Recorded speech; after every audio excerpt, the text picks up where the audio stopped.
ഈശോ മിശിഹായ്ക്ക് സ്തുതിയായിരിക്കട്ടെ. ഞാൻ മാണിപ്പറമ്പിലച്ചൻ. സുറിയാനി മെത്രാന്മാരും ധൂർത്തപുത്രന്റെ കഥയും.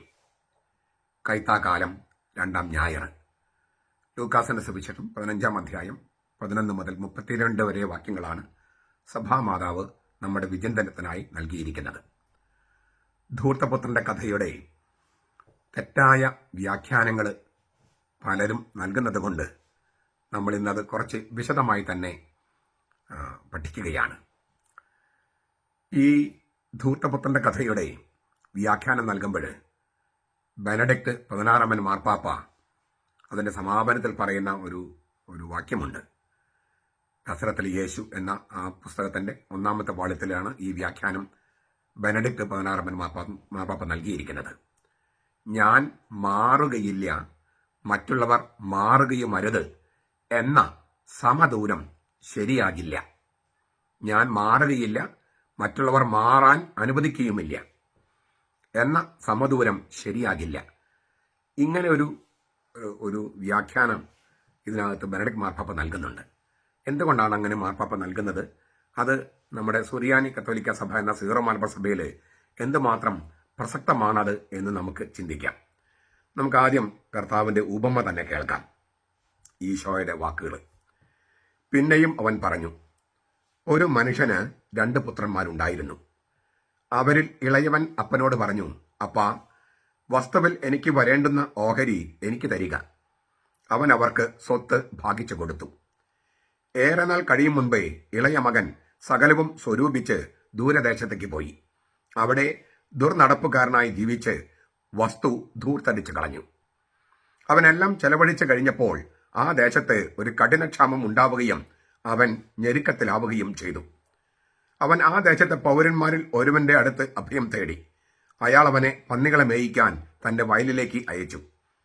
പന്നി തിന്നിരുന്ന തവിടെങ്കിലും കൊണ്ട് വയറ് നിറയ്ക്കാൻ അവൻ ആശിച്ചു. എങ്കിലും ആരും അവന് കൊടുത്തില്ല. അപ്പോൾ അവൻ തന്നിലേക്ക് തന്നെ വന്നു. അവൻ പറഞ്ഞു, എന്റെ അപ്പന്റെ എത്രയോ കൂലിക്കാർ സുഭിക്ഷമായി ഭക്ഷണം കഴിക്കുന്നു, മിച്ചം വയ്ക്കുന്നു. ഞാനോ ഇവിടെ വിശന്ന് മരിക്കുന്നു. ഞാൻ എഴുന്നേറ്റ് എൻ്റെ അപ്പൻ്റെ അടുക്കൽ ചെന്ന് അവനോട് പറയും, അപ്പാ, ഞാൻ സ്വർഗത്തോടും നിന്നോടും പാപം ചെയ്തിരിക്കുന്നു. ഇനി നിന്റെ മകൻ എന്ന പേരിന് ഞാൻ യോഗ്യനല്ല. നിന്റെ കൂലിക്കാരിൽ ഒരുവനായി എന്നെ നിയമിക്കണമേ. അങ്ങനെ അവൻ എഴുന്നേറ്റ് അപ്പൻ്റെ അടുക്കലേക്ക് പോയി. ദൂരത്ത് നിന്നു തന്നെ അപ്പൻ അവനെ കണ്ടു. മനസ്സലിഞ്ഞ് ഓടിച്ചെന്ന് അവന്റെ കഴുത്ത് കെട്ടിപ്പിടിച്ച് അവനെ ചുംബിച്ചു. മകൻ അപ്പനോട് പറഞ്ഞു, അപ്പാ, ഞാൻ സ്വർഗത്തിനെതിരായും നിന്റെ മുമ്പിലും പാപം ചെയ്തിരിക്കുന്നു. ഇനി നിന്റെ മകൻ എന്ന് വിളിക്കപ്പെടാൻ ഞാൻ യോഗ്യനല്ല. എന്നാൽ ആ അപ്പൻ തന്റെ ദാസന്മാരോട് പറഞ്ഞു, വേഗം മേൽത്തരം അങ്കി കൊണ്ടുവന്ന് ഇവനെ ധരിപ്പിക്കുവിൻ. ഇവന്റെ കയ്യിൽ മോതിരവും കാലിൽ ചെരുപ്പും അണിയിക്കുവിൻ. കൊഴുത്ത കാളക്കുട്ടിയെ കൊണ്ടുവന്ന് അറക്കുവിൻ. നമുക്ക് ഭക്ഷിച്ച് ആഹ്ലാദിക്കാം. എന്തെന്നാൽ എന്റെ ഈ മകൻ മരിച്ചവനായിരുന്നു, വീണ്ടും ജീവിക്കുന്നു, നഷ്ടപ്പെട്ടിരുന്നു, കണ്ടുകിട്ടിയിരിക്കുന്നു. അങ്ങനെ അവർ ആനന്ദിക്കാൻ തുടങ്ങി. അവന്റെ മൂത്ത മകൻ വയലിലായിരുന്നു. അവൻ വന്ന് വീടിനോടടുത്തപ്പോൾ വാദ്യവും നൃത്തഘോഷവും കേട്ട് ബാല്യക്കാരിൽ ഒരുവനെ വിളിച്ച് ഇതെന്ത് എന്ന് ചോദിച്ചു. അവൻ അവനോട് പറഞ്ഞു, നിന്റെ സഹോദരൻ വന്നിരിക്കുന്നു.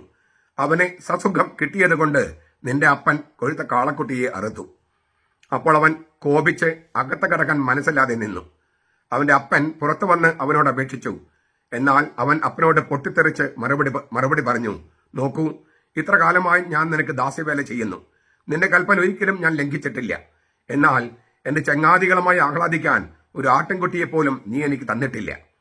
എന്നാൽ വേശ്യകളോട് കൂട്ടുചേർന്ന് നിന്റെ സ്വത്ത് വിഴുങ്ങിക്കളഞ്ഞ നിന്റെ ഈ മകൻ വന്നപ്പോഴോ കൊഴുത്ത കാളക്കുട്ടിയെ നീ അവന് വേണ്ടി അറുത്തുവല്ലോ. അതിന് അവൻ അവനോട് പറഞ്ഞു, മകനെ, നീ എപ്പോഴും എന്നോട് കൂടെ ഉണ്ടല്ലോ. എനിക്കുള്ളതെല്ലാം നിന്റേതാകുന്നു. നാം ഇപ്പോൾ ആനന്ദിക്കുകയും ആഹ്ലാദിക്കുകയും വേണം. എന്തെന്നാൽ നിന്റെ ഈ സഹോദരൻ മൃതനായിരുന്നു, വീണ്ടും ജീവിക്കുന്നു, നഷ്ടപ്പെട്ടിരുന്നു, കണ്ടുകിട്ടിയിരിക്കുന്നു. ദൈവത്തിന്റെ തീരാകാരുണ്യത്തിന്റെ അളവില്ലായ്മ, അതാണ് ഈ കഥയുടെ കേന്ദ്രം എന്ന് പറയാം. ദൈവത്തിന്റെ തീരാകാരുണ്യത്തിന്റെ അളവില്ലായ്മ. സ്വത്ത് മുഴുവൻ പാഴാക്കുകയും അവസാനം വിജാതീയനാവുകയും ചെയ്ത ധൂർത്തപുത്രനോട് നിരുപാധികം ക്ഷമിക്കുകയും സ്വന്തം വീട്ടിലേക്ക് മകനായി സ്വാഗതം ചെയ്യുകയും ചെയ്ത യഹൂദ പിതാവിനെ പോലെ വിഡ്ഢിയാണ് ദൈവം. സ്നേഹത്തിന്റെ ഭോഷത്വമാണത്. ആ ദൈവത്തിന്റെ കരുണാമസലമായ സ്നേഹം യേശുവിലൂടെ വടിഞ്ഞൊഴുകുന്നു. പിതാവിന്റെ നന്മയെക്കുറിച്ചുള്ള അവബോധമാണല്ലോ നഷ്ടപ്പെട്ട മകൻ തിരിച്ചു വരാൻ കാരണം. ഈ അധ്യായത്തില് 3 ഉപമകളാണ്. കാരുണ്യത്തിന് 3 ഉപമകളാണ്. ആദ്യത്തേതില് ഈ 100 ആടുകൾ ഉണ്ടായിരിക്കെ ഒന്ന് നഷ്ടപ്പെട്ടു പോയതിനെ തെരഞ്ഞു പോകുന്ന ഒരു പുരുഷൻ, ഒരു ഇടയൻ. രണ്ടാമത്തെ കഥയില് തന്റെ ചെമ്പുനാണയം നഷ്ടപ്പെട്ട സ്ത്രീ വീട് മുഴുവൻ അരിച്ചുപരക്കി അത് കണ്ടെത്തുമ്പോൾ ആഹ്ലാദിക്കുന്നത്. പിന്നെ ഇപ്പോൾ ഈ 2 മക്കളുടെ അപ്പൻ. ആദ്യത്തെ കഥയിലും അവസാനത്തെ കഥയിലും പുരുഷന്മാരാണ്. നടുവിലെ കേന്ദ്ര കഥയില് സ്ത്രീയാണ്. നടുക്കുള്ള ഉപമയില് ഈ പുറപ്പെട്ടുപോയ മകന്റെ കഥ, വീട്ടിൽ തന്നെ കഴിഞ്ഞ മകന്റെ കഥ, സ്നേഹം കൊണ്ട് ധൂർത്തരിച്ച അപ്പന്റെ കഥ എന്നെല്ലാം ഈ ഉപമയെ വിളിക്കാം. ഈ 2 മക്കളുടെ പറയുമ്പോൾ പഴയ നിയമത്തിൽ ഒരുപാട് 2 മക്കളുടെ കഥകൾ പലതുണ്ട്. ആദ്യത്തെ സഹോദരന്മാർ തുടങ്ങി ആബേല്, കായേൻ, പിന്നെ ഏസാവ്, യാക്കോബ്, അതിനു മുമ്പ് തന്നെ ഇസ്മായേൽ, ഇസഹാക്ക്, ഏസാവ്, യാക്കോബ്, അങ്ങനെ 2 സഹോദരന്മാരുടെ കഥകൾ പലതുണ്ട്. കർത്താവ് തന്നെയും 2 ഇല്ലേ അനുസരിക്കുന്ന കഥ, മകന്റെ കഥ, അനുസരിക്കുമെന്ന് പറഞ്ഞിട്ട് അനുസരിക്കാത്ത മകന്റെ കഥ, അങ്ങനെ പലതും പറഞ്ഞിട്ടുണ്ട്. അങ്ങനെ ഈ 2കളുടെ കഥയിൽ ഒരു കഥ കൂടിയാണ് ഇതെന്ന് പറയാം. എങ്കിലും കർത്താവ് കഥ തുടങ്ങുന്നത് എങ്ങനെയാണ്? ഒരു മനുഷ്യന് 2 മക്കളുണ്ടായിരുന്നു. ഒരിടത്ത് 2 സഹോദരന്മാർ ഉണ്ടായിരുന്നു എന്നല്ല കർത്താവ് തുടങ്ങിയത്. അതായത് അപ്പനും മക്കളും തമ്മിലുള്ള ബന്ധത്തിന്റെ കഥയാണിത്. അതുകൊണ്ടാണ് ഒരു അപ്പന് 2 മക്കളുണ്ടായിരുന്നു എന്ന് പറയുന്നത്, ഒരിടത്ത് 2 സഹോദരന്മാർ ഉണ്ടായിരുന്നു എന്ന് പറയാതെ. അതേസമയം ഈ കഥ പറഞ്ഞു വരുമ്പോൾ അവസാനം ഒരു ട്വിസ്റ്റ് ഉണ്ട്. ആ ട്വിസ്റ്റ് തിരിച്ചറിയാൻ നമുക്ക് കാത്തിരിക്കാം. 2 പുത്രന്മാരുണ്ടായിരുന്നു. 2 പുത്രന്മാർ. ഒരു മനുഷ്യന് 2 പുത്രന്മാരുണ്ടായിരുന്നു. ഈ കഥ പറയാനൊരു സാഹചര്യം ലൂക്കാസ് ഇങ്ങനെയാണ് പറയുന്നത്. ഈ 15-ാമത്തെ അധ്യായം 1 മുതൽ 3 വരെ വാക്യങ്ങളിൽ അവൻ, അതായത് യേശു, പാപികളെ സ്വീകരിക്കുകയും അവരോടുകൂടെ ഭക്ഷണം കഴിക്കുകയും ചെയ്യുന്നു. അപ്പോൾ ഫരിസയരും നിയമജ്ഞനും അത് കണ്ട് പെറുപെറുത്തു. പാപികളെ സ്വീകരിക്കുന്ന ഈശോ, പെറുപെറുക്കുന്ന ഫരിസയര്. ഇപ്പൊ നമുക്കറിയാം, പെന്തക്കോസ്തക്കാര്, യോഗപസാക്ഷികള്, ദൈവസഭക്കാരൊക്കെ കത്തോലിക്കര് മുഴുവൻ പാപികളാണ്, അവർ പുരോഹിതന്മാര് പാപികളാണ്, മെത്രാന്മാര് പാപികളാണ്. സത്യം തന്നെ. അതുകൊണ്ട് അവരടുത്ത് കുമ്പസാരിക്കരുത്, അത് ശരിയല്ല. പാപികളെ തേടിയാണ് കർത്താവ് വന്നത്. പാപികളോട് കൂടിയാണ് അവൻ ഭക്ഷണം കഴിക്കുന്നത്, ഇപ്പോഴും കഴിക്കുന്നത്. വിശുദ്ധ കുർബാന നമ്മൾ എങ്ങനെയൊക്കെ കുമ്പസാരിച്ചെന്ന് പറഞ്ഞാലും നമുക്ക് കർത്താവുമായിട്ട് ഒന്നാകാനുള്ള യോഗ്യത ഏതെങ്കിലും തരത്തിലുണ്ടോ? നമ്മൾ ഒരു പാപമില്ലെങ്കിലും പരമപരിശുദ്ധനായ കർത്താവുമായിട്ട് ഒന്നാകാൻ നമുക്ക് എന്ത് യോഗ്യതയുണ്ട്? അപ്പൊ നമ്മൾ പാപികൾ തന്നെയാണ്. മാരകപാപമില്ലെങ്കിലും ലഘുപാപമില്ലെങ്കിലും നമ്മൾ പാപികൾ തന്നെയാണ്. പാപച്ചാച്ചിലേക്ക് തിരിഞ്ഞിരിക്കുന്നവർ തന്നെയാണ്. എന്നിട്ടും കർത്താവ് നമ്മളെ സ്വീകരിക്കുന്നു, നമ്മളോടൊപ്പം കഴിയുന്നു, നമ്മളുമായിട്ട് ഭക്ഷണം പങ്കുവെക്കുന്നു, നമ്മളുമായിട്ട് ഒന്നാകുന്നു. അന്ന് ചെയ്തത് ഇന്നും തുടരുന്നു കർത്താവ്. അത് കണ്ട് ഫരിസയരും നിയമജ്ഞരും പെറുത്തതുപോലെ പെന്തക്കോസ്തക്കാരും യഹോവസാക്ഷികളും ദൈവസഭക്കാരൊക്കെ പെറുപെറുക്കുന്നു. ഈ ചുങ്കക്കാരും പാപികളും ഒരു വശത്തും ഫരിസയരും നിയമജ്ഞരും മറുവശത്തും. ഇതാണ് 2 മക്കള്. ഒരു മനുഷ്യൻ 2 പുത്രന്മാരുണ്ടായിരുന്നു പറയുമ്പോൾ ഈ 2 ഗണം ആളുകളെ ഉദ്ദേശിക്കുന്നുണ്ട്.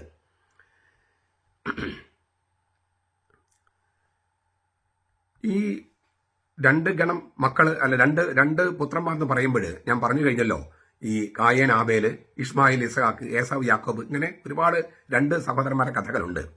ആദ്യത്തെ സഹോദര ജോഡി നോക്കി, കായേൻ, ആബേല്. കായേൻ ആബേലിനെ കൊന്നു, സഹോദരനെ കൊന്നു. അപ്പോൾ രക്തബന്ധം രക്തപാതകമായി. ദൈവസ്നേഹം കൊണ്ട് ശുദ്ധീകരിക്കപ്പെടുന്നില്ലെങ്കിൽ ഒരു സഹോദര ബന്ധവും ശുദ്ധമല്ല.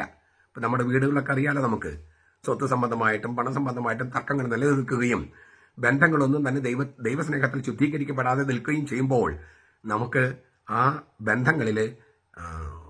ബന്ധങ്ങളിലൊന്നും തന്നെ ആഴമില്ല, പ്രശ്നങ്ങളുണ്ട് താനും. എത്രയോ കൊലപാതകങ്ങൾ കലാശിക്കുന്നു. അപ്പോൾ ഈ ദൈവസ്നേഹം കൊണ്ട് ശുദ്ധീകരിക്കപ്പെടാത്ത ആങ്ങള പെങ്ങന്മാർ ബന്ധങ്ങൾ പോലും, സഹോദരി ബന്ധം പോലും ശുദ്ധമല്ലെന്നർത്ഥം. ഇളയവൻ അപ്പനോട് ഓഹരി ചോദിച്ചു. അപ്പന്റെ മരണത്തിന് മുമ്പ് സ്വത്ത് വീതം വെച്ച് കെട്ടണമെന്ന് വാശി പിടിക്കുന്നത് നാണക്കേടാണ്. പ്രഭാഷകൻ 33:23 പറയുന്നുണ്ട്. എന്നാൽ ഇവിടെ അപ്പൻ മകന്റെ ആഗ്രഹത്തിന് വഴങ്ങിക്കൊടുക്കുന്നു, പിതൃസ്വത്ത് ഭാഗിച്ചു കൊടുക്കുന്നു. അപ്പന്റെ മനസ്കഥയാണിത്. എന്റെ മരണശേഷം നിനക്ക് അനുഭവിക്കാം എന്നൊന്നും പറഞ്ഞ് അപ്പൻ വാശി പിടിച്ചില്ല. മകന് സ്വാതന്ത്ര്യം കൊടുക്കാൻ അപ്പൻ. ഇളയ പുത്രൻ എന്താണ് ചെയ്യാൻ പോകുന്നതെന്ന് അപ്പന് ഊഹിക്കാൻ കഴിയുമായിരുന്നു. പക്ഷേ അവന്റെ വഴി തെരഞ്ഞെടുക്കട്ടെ എന്ന് അപ്പൻ അനുവദിക്കുന്നു. നമ്മുടെ സ്വാതന്ത്ര്യത്തിന് ദൈവം വിലങ്ങുതടിയാകുന്നില്ലെന്ന് ചുരുക്കം. അപ്പൻ സ്വത്ത് ഭാഗിച്ചെന്നാണ്. സ്വത്ത് ഇവിടെ ഉപയോഗിച്ചിരിക്കുന്ന വാക്ക് ബിയോസ് എന്നാണ്. ഗ്രീക്കില് ബിയോസ്. ബയോളജി എന്ന വാക്ക് വരുന്നത് അതിനാണ്. ബയോസ് അല്ലെ, ബയോ എന്നൊക്കെ പറയില്ലേ, ബിയോസ്. ജീവൻ എന്നും അർത്ഥമുണ്ട് അതിന്. ബയോളജി ജീവശാസ്ത്രം എന്ന് നമ്മൾ പറയണേ. ഈ സ്വത്ത് രണ്ടായി ഭാഗിച്ചപ്പോൾ വാസ്തവത്തിൽ അപ്പന്റെ ജീവന്റെ പകുതിയാണ് നഷ്ടപ്പെട്ടത്. ആ അപ്പന്റെ ജീവന്റെ പകുതിയാണ് ഇളയ മകൻ കൊണ്ടുപോയത്. പിതൃസ്വത്ത് എന്നും ഇതിനർത്ഥമുണ്ട് ഈ വാക്കിന്, ബിയോസ്. അതായത് യവന തത്വശാസ്ത്രത്തില് നമ്മൾ പറഞ്ഞ സത്ത, സാരാംശം, എസൻസ് എന്നതിന് ഉപയോഗിക്കുന്ന വാക്കാണ് ബിയോസ്. നമ്മളൊരു വസ്തുവിന്റെ എസൻസ് എന്ന് പറയില്ലേ, സത്ത, സാരാംശം, അതിനുപയോഗിക്കുന്ന വാക്ക് ബിയോസ് ആണ്. അതായത് ഈ ഇളയ മകൻ ദുർവ്യയം ചെയ്തത്, ധൂർത്തടിച്ചത് വെറും സമ്പത്തല്ല, അവന്റെ അപ്പന്റെ സ്വത്താണ്, പിതൃസ്വത്ത്, പൈതൃകമാണ്. തന്റെ തന്നെ സാരാംശ സത്തയാണ് അവൻ അഴിഞ്ഞാടി ധൂർത്തടിച്ചത്. അവൻ ധൂർത്തടിച്ചത് തന്നെ തന്നെയാണെന്നർത്ഥം. അവൻ ധൂർത്തടിച്ചത് തന്നെ തന്നെയാണ്. ഈ സ്വത്തെല്ലാം കിട്ടിക്കഴിഞ്ഞപ്പോൾ അവനെല്ലാം ശേഖരിച്ച് ദൂരദേശത്തേക്ക് പോയി, വിദേശത്തേക്ക് പോയി. വിദേശം എന്നും നമ്മെ പ്രലോഭിപ്പിക്കും. വിദേശം സ്വർഗമാണെന്നാണ് നമ്മുടെ പലരുടെയും വിചാരം. നമ്മൾ പണ്ട് ഗൾഫിലേക്കായിരുന്നു, പിന്നെ യൂറോപ്പിലേക്കായി, ഇപ്പോൾ യൂറോപ്യൻ രാജ്യങ്ങളിലേക്കൊക്കെയാണ്. ഈ യൂറോപ്പിലുള്ളവർ അമേരിക്കയിലേക്ക് പോകാൻ ആഗ്രഹിക്കുന്നു, അമേരിക്കയിലുള്ളവർ ചന്ദ്രനിൽ പോയാലും ആലോചിക്കുന്നു. ഇങ്ങനെ ഈ വിദേശം എപ്പോഴും ഒരു പ്രലോഭനമാണ്. പിതാവിന്റെ ലോകത്തോടുള്ള ആന്തരികമായ പിണക്കവും ആ ലോകത്തിൽ നിന്നുള്ള വേർപാടുമാണ് ഇവിടെ കർത്താവ് ഉദ്ദേശിക്കുന്നത്. വിദേശത്തേക്ക് പോകുമെന്ന് പറയുമ്പോൾ ഉദ്ദേശിക്കുന്നത് പിതാവിന്റെ ലോകത്തോടുള്ള ആന്തരികമായ പിണക്കം, പിതാവിന്റെ ലോകത്തോടുള്ള വേർപാട്. നിർവ്യാജമായി സ്വന്തമായതെല്ലാം ഒരാൾ ഉപേക്ഷിക്കുന്നതിലൂടെ ബന്ധത്തിനുള്ളിൽ തന്നെ വിള്ളൽ വീഴുകയാണ്. അപ്പനും മകൻ തമ്മിൽ വിള്ളൽ വീണ് കഴിഞ്ഞു. അത് സ്വത്ത് ഭാഗിച്ചപ്പോൾ മാത്രമല്ല, ഈ സ്വത്ത് വിറ്റ് പോകുന്നത് അപ്പനുമായിട്ട് ബന്ധമുണ്ടാകാതിരിക്കാനാണ്. തന്റെ പൈതൃകവും പിതൃസ്വത്തും മകൻ പാഴ്ചെലവിലൂടെ ധൂർത്തടിക്കുമ്പോൾ പിതാവുമായുള്ള ബന്ധമാണ് വിച്ഛേദിക്കുന്നത്, സഹോദരനുമായുള്ള ബന്ധമാണ് വിച്ഛേദിക്കുന്നത്. അവന് ജീവിതം അടിച്ചു പൊളിക്കണം, തനിച്ചാസ്വദിക്കണം, ഒന്നും അവശേഷിക്കാൻ ഇല്ലാതാവുന്നത് വരെ ജീവിതം ഊറ്റിക്കുടിക്കണം. അതാണ് അവനെ സംബന്ധിച്ചിടത്തോളം ജീവിതം. അടിച്ചു പൊളിക്കണം, അർമാദിക്കണം. അവൻ വീക്ഷിക്കുന്നതനുസരിച്ചുള്ള ജീവിതത്തെ അതിന്റെ സമൃദ്ധിയിൽ തന്നെ, അർമാദിക്കാന്ന് പറഞ്ഞല്ലോ, സമൃദ്ധിയിൽ തന്നെ ജീവിക്കാൻ അവൻ തീരുമാനിക്കുന്നു.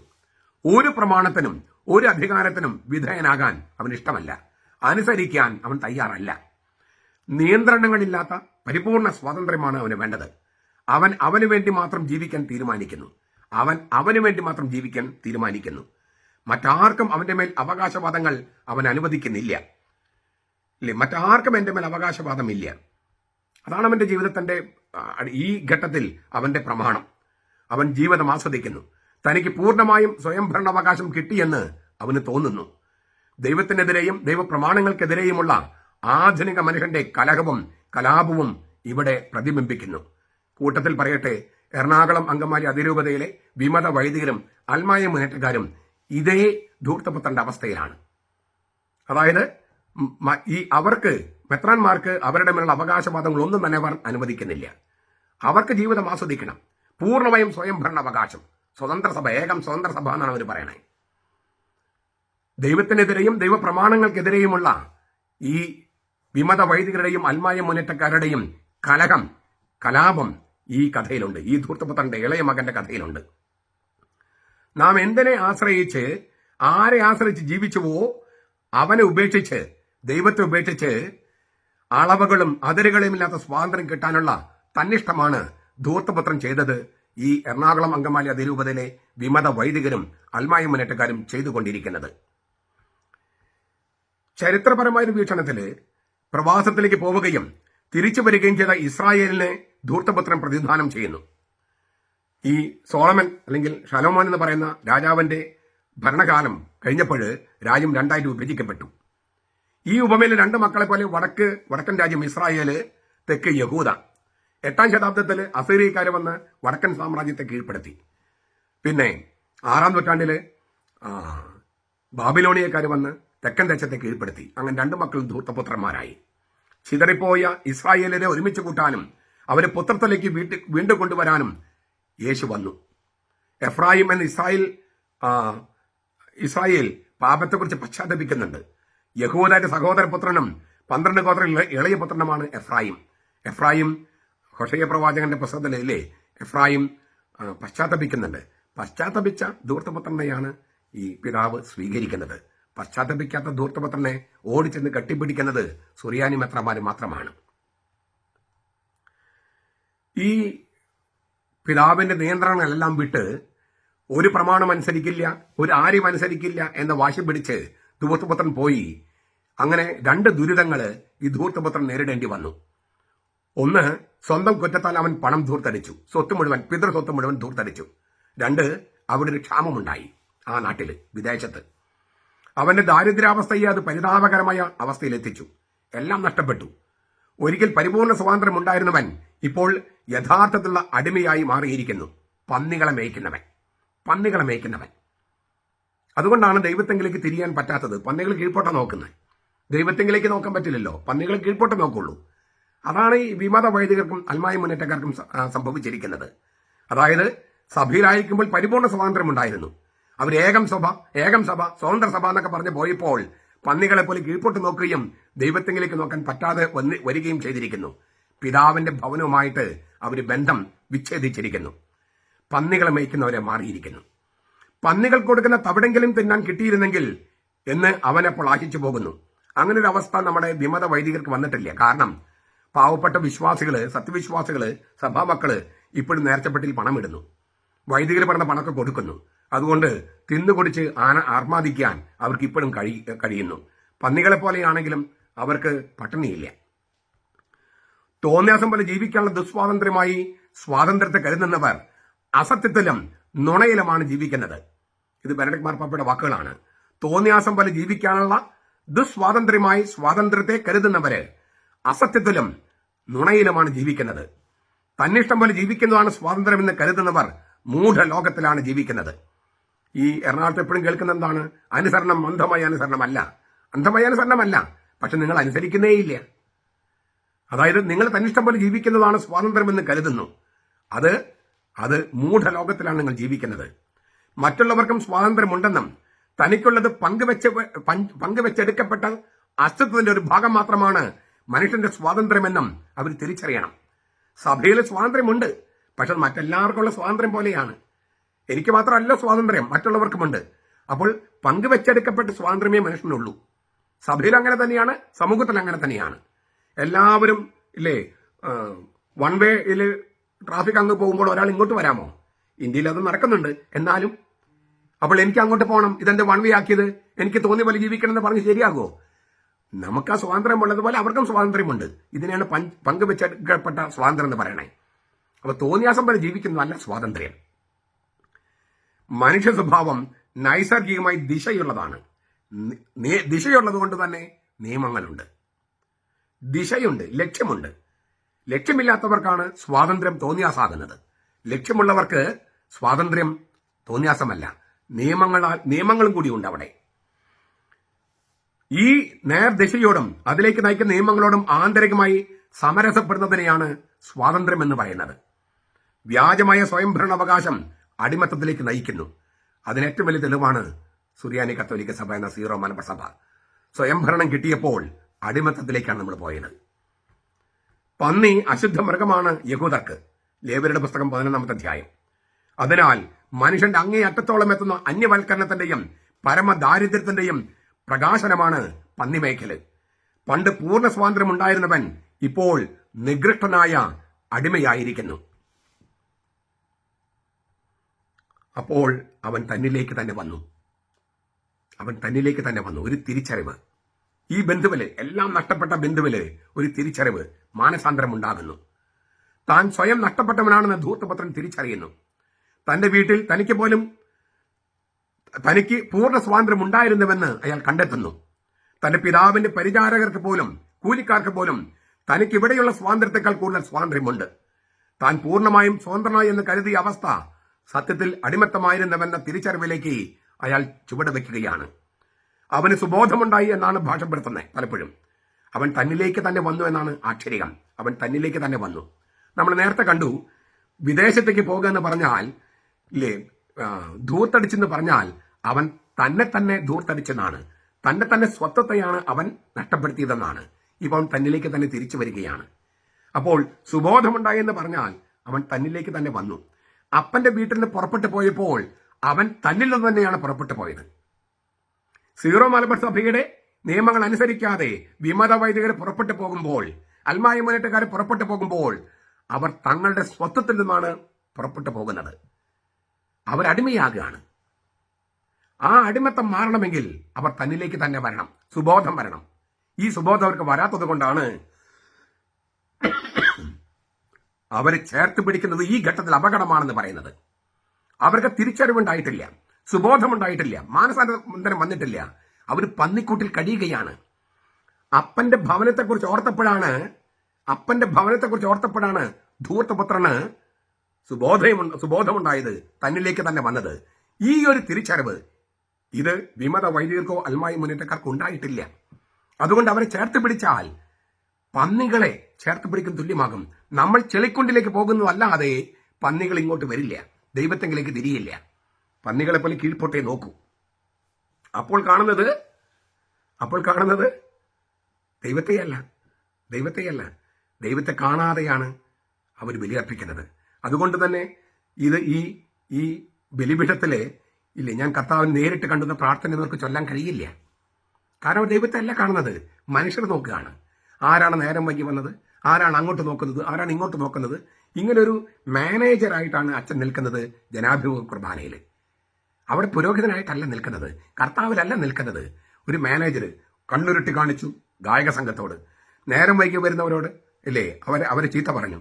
ഇങ്ങനെ ഒരു പ്രാർത്ഥനയിലും ഫോക്കസ് ചെയ്യാൻ പറ്റാതെ ഈ കീഴ്പോട്ട് നോക്കി പന്നികളെ പോലെ ചെളിക്കൊണ്ടിൽ കിടക്കുകയാണ് വൈദികൻ. ദൈവത്തിലേക്ക് തിരിയാനുള്ള മനസ്സില്ല.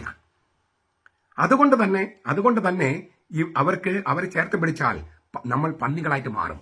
അതായത് നേരത്തെ നമ്മൾ പറഞ്ഞല്ലോ, നികൃഷ്ടനായ അടിമയാകുന്നതിന് തുല്യമാണ് ഈ പന്നിയാകുക എന്ന് പറഞ്ഞാൽ. ദൂരെയുള്ള ദേശം എന്ന പ്രയോഗം പോലെ തന്നെ ഈ വാക്യവും തത്വദർശനത്തിന്റെ കണ്ണിലൂടെയാണ് സഭാപിതാക്കന്മാരെ വീക്ഷിച്ചത്. സ്വന്തം ഭവനത്തിൽ ദൂരെയായിരിക്കുമ്പോൾ, തന്റെ തന്നെ ഉത്ഭവ സ്ഥലത്തും ദൂരെയായിരിക്കുമ്പോൾ അയാൾ തന്നിൽ തന്നെ അകന്നു പോവുകയാണ്. തന്നിൽ നിന്ന് തന്നെ വളരെ ദൂരെയായി അലഞ്ഞു നടക്കുകയായിരുന്നു ഈ ധൂർത്തപുത്രൻ. തന്റെ അസ്തിത്വത്തിന്റെ സത്യത്തിൽ നിന്ന് വളരെ ദൂരെയായി ജീവിക്കുകയായിരുന്നു അവൻ. എന്നാൽ ഇപ്പോൾ അവൻ തന്നിലേക്ക് തന്നെ കാലെടുത്ത് വെച്ചു. ഈ തിരിച്ചറിവാണ് അവന്റെ ഹൃദയത്തിലെ മാറ്റം. താൻ സത്യമായും അന്യദേശത്തേക്കാണ് പോയതെന്നും അവിടെയാണ് അലഞ്ഞു നടന്നതെന്നും അതുകൊണ്ടാണ് താൻ തീർത്തും അന്യാധീനപ്പെട്ട് പോയതെന്നും ഈ അന്യാധത്വം അനുഭവിക്കുന്നതെന്നും അവൻ തിരിച്ചറിയുന്നു. ഈ തിരിച്ചറിവിലാണ് അവന് മാനസാന്തരത്തിന്റെ ആദ്യപടി നാം കാണുന്നത്. അത് വളരെ പ്രധാനപ്പെട്ടതാണ്.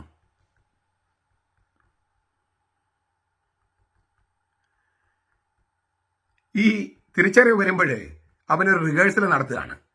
ഞാൻ അപ്പൻ്റെ വീട്ടിൽ പോകും, അപ്പനോട് ഇങ്ങനെ പറയും, എന്നാലും പറഞ്ഞാൽ അവൻ റിഹേഴ്സൽ നടത്തുക. നമ്മൾ അപ്പനുമായി സംസാരിക്കാൻ റിഹേഴ്സൽ നടത്താറുണ്ടോ? സ്പോണ്ടേനിയസ് ആയിട്ടല്ലേ പറയുക, സ്വയം പ്രേരിതമായിട്ട്. പക്ഷെ ചിലപ്പോൾ റിഹേഴ്സൽ വേണ്ടി വരും. എപ്പോഴാ?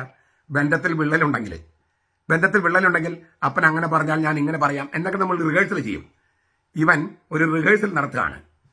പുത്രന്റെ നഷ്ടബോധം വളരെ തീക്ഷ്ണമാണെന്നർത്ഥം. അവന്റെ ഹൃദയത്തിലുണ്ടാകുന്ന തിരിച്ചറിവ് പിതാവിലേക്ക് നോക്കാൻ പ്രേരിപ്പിക്കുന്നു. സ്വന്തം ഹൃദയത്തെ കണ്ടില്ലെന്ന് നടിക്കാൻ അവന് കഴിഞ്ഞില്ല. മകന്റെ യഥാർത്ഥ സ്വാതന്ത്ര്യം എന്തെന്ന് കാണാൻ സൂചന നൽകുന്ന വടക്ക് നോക്കി യന്ത്രമാണ് അപ്പൻ. യഥാർത്ഥ സ്വാതന്ത്ര്യമെന്ന് കാണാൻ സൂചന നൽകുന്ന വടക്ക് നോക്കുന്ന യന്ത്രമാണ് അപ്പന്റെ സ്നേഹം. വീട്ടിലേക്ക് തിരിച്ചു വരുമ്പോൾ പിതാവിനോട് പറയാനായി അവൻ ഒരുക്കുന്ന പ്രസംഗം അവനിപ്പോൾ നടത്തുന്നത് ആന്തരിക തീർത്ഥയാത്രയുടെ പൂർണ്ണമായ പ്രാപ്തവ്യാപ്തി വെളിപ്പെടുത്തുകയാണ്. അങ്ങനെ റിഹേഴ്സലെല്ലാം കഴിഞ്ഞ് അവൻ എഴുന്നേറ്റ് അപ്പന്റെ വീട്ടിലേക്ക് പോയി, അപ്പന്റെ ഭവനത്തിലേക്ക് പോവുകയാണ്. തന്റെ ഭവനത്തിലേക്ക് ധൂർത്തപുത്രൻ തിരിച്ചു വരികയാണ്. അവൻ തിരിച്ചു നടക്കുകയാണ്. അപ്പോൾ അവന്റെ മനസ്സിൽ അപ്പനോട് എന്ത് പറയണമെന്ന ചിന്തയായിരുന്നു. പശ്ചാത്താപത്തിന്റെ തിരകള് മനസ്സിൽ ഓളം വെട്ടുകയാണ് അവന്റെ മനസ്സിൽ. കാരണം അവന്റെ വ്യക്തിത്വത്തെ മുഴുവൻ ആടിയുലച്ച കയത്തിലേക്കാണ് അവൻ വീണുപോയത്. പല മരുഭൂമികൾ താണ്ടി താൻ തന്നിലേക്ക് തന്നെയും തന്റെ പിതാവിലേക്കും വന്നുകൊണ്ടിരിക്കുന്നതാണ് ഈ പിതൃഭവനത്തിലേക്കുള്ള അവന്റെ തിരിച്ചുവരവ്. തന്റെ അസ്തിത്വത്തിന്റെ സത്യത്തിലേക്കുള്ള തീർത്ഥയാത്രയിലാണ് അവൻ. അതിനെയാണ് ഭവനത്തിലേക്കുള്ള മടങ്ങിവരവ് എന്ന് വിശേഷിപ്പിക്കുന്നത്. ഇതാണ് മാനസാന്തരം. ആ മാനസാന്തരത്തിൽ ഉൾച്ചേർന്നിരിക്കുന്ന സഹനത്തിന്റെയും ആന്തരിക ശുദ്ധീകരണത്തിന്റെയും ആഴം എത്രയെന്ന് നാം ഭാവനയിൽ കാണണം. ഈ ഒരു തിരിച്ചുവരവ്, ഈ സുബോധം വരികയും അപ്പനടുത്ത് പോകാൻ തീരുമാനിക്കുകയും അങ്ങനെ അപ്പനടുത്ത് പോവുകയും ചെയ്തു. ആ ഘട്ടങ്ങൾ ഇതൊന്നും വിമത വൈദികരിൽ ഉണ്ടായിട്ടില്ല, അൽമായ മുന്നേറ്റക്കാരിൽ ഉണ്ടായിട്ടില്ല. അവര് അപ്പനെ വലിച്ചഴിച്ച് പന്നിക്കൂട്ടിലേക്ക് കൊണ്ടുപോകുകയാണ്. ഇവിടെയാണ് ഈ ധൂർത്തപുത്രന്റെ കഥ വ്യാഖ്യാനിക്കുന്നതിൽ സുറിയാനി മെത്രാന്മാർക്ക് തെറ്റുപറ്റിയത്. മകൻ അപ്പന്റെ വീട്ടിലേക്ക് വരികയാണ്. ദൂരെ വെച്ച് തന്നെ അപ്പൻ മകനെ കണ്ടു. ദൂരെ വെച്ച് കാണുന്നു. അതായത് ഈ അപ്പൻ വഴിയിലേക്ക് നോക്കിയിരിക്കുകയാണ്. ഇവൻ വീട്ടിൽ നിന്ന് ഇറങ്ങിപ്പോയി അന്ന് മുതൽ വഴിയിലേക്ക് നോക്കിയിരിക്കുക. അതുകൊണ്ട് ദൂരെ വെച്ച് തന്നെ കാണുന്നത്. മകനെ സ്വീകരിക്കാനായി അപ്പൻ ഇറങ്ങി ചെല്ലുകയാണ്. ഇതൊരു ഇല്ലേ, അപ്പൻ ഓടുകയാണ് വഴിയിലൂടെ. ദൂരെ വെച്ച് തന്നെ മകനെ കണ്ട് അപ്പൻ ഓടുകയാണ്. കുട്ടികൾ നമ്മൾ പള്ളികത്ത് ഓടിയാൽ അത് സാരമില്ല, കുഞ്ഞുങ്ങൾ അത് നമുക്ക്. കാരണന്മാർ ഓടിയാലോ അതൊരു നാണക്കേടാണ്. വഴിയിൽ കുട്ടികൾക്ക് ഓടാം, കാരണന്മാർ ഓടുമോ? ഇല്ല. അല്പം ഒരു നാണക്കേടുണ്ട് അതിനകത്ത്. പിന്നെ എന്തിനാ ഈ അപ്പൻ ഈ നാണക്കേടും എടുത്തുകൊണ്ട് ഈ റോട്ടിലൂടെ ഓടുന്നത്? പഴയ നിയമത്തിൽ അവസാനത്തെ വാചകം എന്താണെന്നറിയാമോ? മലാക്കിയുടെ പുസ്തകത്തിൽ അവസാനത്തെ വാചകം ഇരട്ട മാനസാന്തരത്തെക്കുറിച്ചാണ് അവിടെ പറയുന്നത്. പിതാക്കന്മാരുടെ ഹൃദയത്തെ മക്കളിലേക്കും മക്കളുടെ ഹൃദയത്തെ പിതാക്കന്മാരിലേക്കും തിരിക്കുക. ഈ ദൗത്യവുമായിട്ടാണ് ഈ സ്നാപയോഹന്നാൻ വന്നത്. അതോടെ സംഭവിക്കുക. ദൈവപിതാവിന് മാനസാന്തരം വരികയാണ്. അതാണ് ഈ പിതാവിന്റെ കഥയിൽ പറയുന്നത്. ദൈവത്തിന് മാനസാന്തരം വരുമോ? അതെന്താ അച്ഛൻ പറയുന്നത്? ദൈവപിതാവ് മോശം ജീവിതം നയിക്കുകയായിരുന്നോ? മാനസാന്തരത്തിന് പല അർത്ഥങ്ങളുണ്ട്. ഒരു മതത്തിൽ നിന്ന് മറ്റൊരു മതത്തിലേക്ക് വരുന്നത് മാനസാന്തരമാണ്, അല്ലേ? ക്രിസ്ത്യാനിയാകുന്നതും മതപരിവർത്തനം എന്ന് പറഞ്ഞാലും മാനസാന്തരമാണത്. പിന്നെ മോശം ജീവിതത്തിൽ നിന്ന് നല്ല ജീവിതത്തിലേക്ക് വരുന്നത് മാനസാന്തരമാണ്. ചെറിയ സ്നേഹത്തിൽ നിന്ന് വലിയ സ്നേഹത്തിലേക്ക് തിരിയുന്നതും മാനസാന്തരമാണ്. ഈ മകൻ വീട്ടിലുണ്ടായിരുന്നപ്പോൾ അപ്പൻ സ്നേഹിച്ചിരുന്നു. പക്ഷെ മകനത് തിരിച്ചറിഞ്ഞില്ല. അതുകൊണ്ടാണ് പോയത്. ഇപ്പൊ മകൻ തിരിച്ചു വരികയാണ്. മുൻപ് മകനെ സ്നേഹിച്ചിരുന്നതിനേക്കാൾ കൂടുതൽ സ്നേഹിക്കുകയാണ് അപ്പൻ. അത് കാണിക്കുകയാണ് ആ സ്നേഹത്തിന്റെ പ്രകാശനമാണ് ഈ ഓട്ടം. ഇനി അവൻ തിരിച്ചു പോകരുത്, ഇനി അവൻ മടങ്ങിപ്പോകരുത്. മുമ്പ് സ്നേഹിച്ചിരുന്നതിനേക്കാൾ താനിപ്പോൾ അവനെ സ്നേഹിക്കുന്നു എന്നുള്ള ആ ബോധ്യപ്പെടുത്താൻ വേണ്ടിയാണ് അപ്പൻ. അതായത് ചെറിയ സ്നേഹത്തിൽ നിന്നും വലിയ സ്നേഹത്തിലേക്ക് തിരിയുകയാണ് അപ്പൻ. അപ്പന് മാനസാന്തരം വരികയാണ്. പിതാക്കന്മാരുടെ ഹൃദയം മക്കളിലേക്കും മക്കളുടെ ഹൃദയം പിതാക്കന്മാരിലേക്കും തിരിക്കുന്ന ഇരട്ട മാനസാന്തരമാണ് നടക്കുന്നത്. കാണുന്നു, അവനങ്ങനെ കെട്ടിപ്പിടിച്ച് ചുംബിക്കുകയാണ്. അപ്പോൾ മകൻ അവന്റെ കുമ്പസാരം ഏറ്റുപറയാണ്. കുമ്പസാരം പറയുമ്പോൾ ഇല്ലേ, അപ്പ നിനക്കെതിരെയും സ്വർഗത്തിനെതിരെ ഞാൻ പാപം ചെയ്തു പോയി, നിന്റെ മകനെന്ന് വിളിക്കപ്പെടാൻ ഞാൻ യോഗ്യനല്ല. പിന്നെ ഒരു വാചകം കൂടി അവൻ തയ്യാറാക്കിയിരുന്നു, നിന്റെ കൂലിക്കാരിൽ ഒരാളെ എന്നെ കണക്കാക്കണേ. അത് പറയാനായിട്ട് മകൻ പറയാനായിട്ട് അപ്പൻ കൂട്ടാക്കിയില്ല. അതിനു മുമ്പ് ചാടിക്കയറി പറഞ്ഞു, വേഗം, പെട്ടെന്ന്, ഉടനെ മേൽത്തരം വസ്ത്രം കൊണ്ടുവന്ന് അവൻ അണിയിക്കുവൻ. അതായത് അപ്പൻ മകന്റെ റിഹേഴ്സലിലുള്ള 3 കാര്യങ്ങളിൽ 2 കാര്യങ്ങൾ പറയാൻ അപ്പൻ സമ്മതിച്ചുള്ളൂ. നിന്റെ കൂലിക്കാരിൽ ഒരാളായി എന്നെ കരുതണമേ എന്നുള്ള വാചകം പറയാൻ അപ്പൻ മകനെ സമ്മതിച്ചില്ല. അതിനു മുമ്പ് അപ്പൻ ഇടയ്ക്ക് കയറി സംസാരിച്ചു. ഈ മകന്റെ ഈ കുമ്പസാരം അത് പിതാവ് കേൾക്കുന്നുണ്ട്. മുഴുവൻ പൂർത്തിയാക്കാൻ നിന്നില്ലെങ്കിൽ കേൾക്കുന്നുണ്ട്. അവൻ നടത്തിയ ആന്തരിക തീർത്ഥയാത്ര ആ ഏറ്റുപറച്ചിലിൽ പിതാവ് കാണുന്നുണ്ട്. അവന്റെ കണ്ണുകള് കണ്ണീരിൽ നിറഞ്ഞിരിക്കുന്നുവെന്ന് അപ്പൻ കാണുന്നുണ്ട്. ആ കണ്ണീര് എവിടേക്കും വീഴുന്നില്ലെങ്കിലും അത് അപ്പൻ അറിയാം. യഥാർത്ഥ സ്വാതന്ത്ര്യത്തിലേക്ക് പാദം തന്റെ മകൻ കണ്ടെത്തി കഴിഞ്ഞുവെന്ന് പിതാവ് മനസ്സിലാക്കുന്നു. അതിനാൽ കുമ്പസാരം കഴിയുന്നതുവരെ ആ പിതാവ് കാത്തു നിൽക്കുന്നില്ല. അയാൾ മകനെ കെട്ടിപ്പിടിച്ചു, തെരുതരാ ചുംബിച്ചു. വലിയ ആഘോഷത്തിന് ഒരു വിരുന്ന് തയ്യാറാക്കാൻ കൽപ്പന കൊടുത്തു. തന്റെ സ്വത്തുമായി കടന്നു കളഞ്ഞ മകൻ മൃതനായിരുന്നുവെന്നും ഇപ്പോൾ തിരിച്ചെത്തിയപ്പോൾ മരണത്തിൽ നിന്ന് ഉത്ഥാനം ചെയ്ത് ജീവിച്ചിരിക്കുന്നു എന്നുമാണ് ആ വിരുന്ന് ആഘോഷം നടത്താനായിട്ട് ന്യായമായി പിതാവ് പറഞ്ഞത്. ഈ അപ്പൻ മകനെ ചുംബിച്ചു എന്ന് പറയുന്നുണ്ട്. ഈ തെരുതരാ ചുംബിച്ചെന്നാണ് ശരിക്കും അർത്ഥം. വാത്സല്യത്തോടെ ചുംബിച്ചു, ആവർത്തിച്ച് ചുംബിച്ചു എന്നൊക്കെയാണ് ആ വാക്കിനർത്ഥം. വിശുദ്ധ അഗസ്തീനോസ് പറയുന്നത്, ഈ അപ്പനെങ്ങനെ 2 കൈ കൊണ്ടും മകനെങ്ങനെ കെട്ടിപ്പിടിച്ചല്ലോ, ആ 2 കൈകളാണ് പുത്രൻ എന്നാണ്. ഈ എല്ലാ ഉപമയും ഈശോയെക്കുറിച്ചുള്ള ഉപമയാണ്. ഈ ഉപമയിൽ എവിടെയാണ് ഈശോ എന്ന ആൾക്കാർ ചോദിക്കാം. അപ്പനേ ഉള്ളൂ, പുത്രനില്ല. ഈ ധൂർത്തപുത്രനുണ്ട്, പക്ഷെ അപ്പന്റെ ഈ ദൈവപിതാവിന്റെ ശരിക്കുള്ള പുത്രൻ ക്രിസ്തു അവനെവിടെയാ? അപ്പോൾ അഗസ്തീനോസ് പറഞ്ഞത്, ഈ പിതാവ് മക്കളെ കെട്ടിപ്പിടിക്കുന്നത്, അപ്പൻ ആ ധൂർത്തപുത്രനെ കെട്ടിപ്പിടിക്കുന്ന ആ 2 കൈകളാണ് ഈ ക്രിസ്തുവിൻ്റെ കൈകളെന്നാണ്, ക്രിസ്തുവെന്നാണ്. ക്രിസ്തുവിലാണ് മനുഷ്യവംശത്തെ ദൈവപിതാവ് കെട്ടിപ്പിടിച്ചത്. ഇപ്പോഴും അത് തുടരുകയാണ് കുർബാനയിൽ. ഞാൻ ആവർത്തിക്കുക, ദൈവപിതാവ് തൻ്റെ പുത്രനിലാണ് മനുഷ്യവംശത്തെ കെട്ടിപ്പിടിച്ചത്. പുത്രൻ മനുഷ്യനായി. ആ മനുഷ്യനായ പുത്രൻ അപ്പമായി. എന്തിനാ? ലോകത്തുള്ള സകലരെയും കെട്ടിപ്പിടിക്കാൻ വേണ്ടി, അവരുമായിട്ട് ഒന്നാകാൻ വേണ്ടി. ഇതിപ്പോഴും നടക്കുക. അപ്പോൾ ദൈവപിതാവിൻ്റെ 2 കരങ്ങളാണ് ക്രിസ്തു. ആ ക്രിസ്തു മനുഷ്യരെ കെട്ടിപ്പിടിക്കുകയാണ്, ആലിംഗനം ചെയ്യാണ്. അത് നടക്കാൻ വേണ്ടിയാണ് എല്ലാ കൂതാശകളും, പ്രത്യേകിച്ച് ദിവ്യകാരുണ്യം. അങ്ങനെ ഈ പുത്രനും പരിശുദ്ധാത്മാവും, ഈ 2 കരങ്ങൾ അങ്ങനെ കെട്ടിപ്പിടിക്കുമ്പോൾ വഹിക്കാൻ എളുപ്പമുള്ള മുഖമായിട്ടാണ് അത് അനുഭവപ്പെടുന്നത്. ദൈവത്തിന്റെ കൈകൾ, ഈ പുത്രനും പരിശുദ്ധാത്മാവും, ഇതാണ് 2 കൈകൾ. കൂതാശകൾ സ്വീകരിക്കുമ്പോൾ പരിശുദ്ധാത്മാവാണല്ലോ വരുന്നത്. പുത്രൻ നമ്മൾ കെട്ടിപ്പിടിക്കുമ്പോൾ പരിശുദ്ധാത്മാവിലേക്ക് ഇറങ്ങി വരികയാണ്. ഇതാണ് കൂതാശ. അപ്പോൾ ദൈവപിതാവിന്റെ 2 കരങ്ങളാണ് പുത്രനും പരിശുദ്ധാത്മാവും. അവരിങ്ങനെ കെട്ടിപ്പിടിക്കുമ്പോൾ നമുക്ക് വഹിക്കാൻ എളുപ്പമുള്ള മുഖമാണത്, ഭാരമുള്ള മുഖമല്ല. ഇതാണ് ആഗസ്തീനോസ് പറഞ്ഞത്. ഇവിടെ നമ്മൾ ഈ അപ്പൻ വഴിയിലേക്ക് ഇറങ്ങി ഇല്ലേ പോകുന്നു പറയുമ്പോൾ മനസ്സലിഞ്ഞ് എന്നൊരു വാക്കോടെയുണ്ട്. മനസ്സലിഞ്ഞ്, എസ്പ്ലാങ്കിനിസോമായി എന്നാണ് അതിൻ്റെ ഗ്രീക്ക്. റഹം എന്നാണ് ഹീബ്രു. അതിനൊക്കെ അർത്ഥം ഗർഭപാത്രം എന്നാണ്. ശരിക്കും ഗർഭപാത്രം, മനസ്സലിഞ്ഞെന്നൊക്കെ നമ്മൾ തർജ്ജമ ചെയ്താലും ഗർഭപാത്രം മലർക്കെ പിളർന്നെന്നാണ് ശരിക്കും ആക്ഷരികം. ഗർഭിണിയായിരിക്കുന്ന ഒരു അമ്മ, ഒരു സ്ത്രീ കുഞ്ഞിന് പുറത്തേക്ക് വരണം. കുഞ്ഞെന്താ ചെയ്യുന്നത്? കുഞ്ഞ് അമ്മയുടെ ഗർഭപാത്രം അങ്ങ് പിളരുകയാണ്. രക്തത്തിലും വെള്ളത്തിലും കുഞ്ഞ് പുറത്തേക്ക് വരികയാണ്. രക്തത്തിലും വെള്ളത്തിലും കുഞ്ഞിനെ പുറത്തേക്ക് വരാതിരിക്കാൻ പറ്റില്ല. കുഞ്ഞ് അമ്മയുടെ ഹൃദയം ആ ഗർഭപാത്രം പിളർക്കുകയാണ്. ഈ വാക്കാണ് ഉപയോഗിച്ചിരിക്കുന്നത്. അതായത് കരുണയുടെ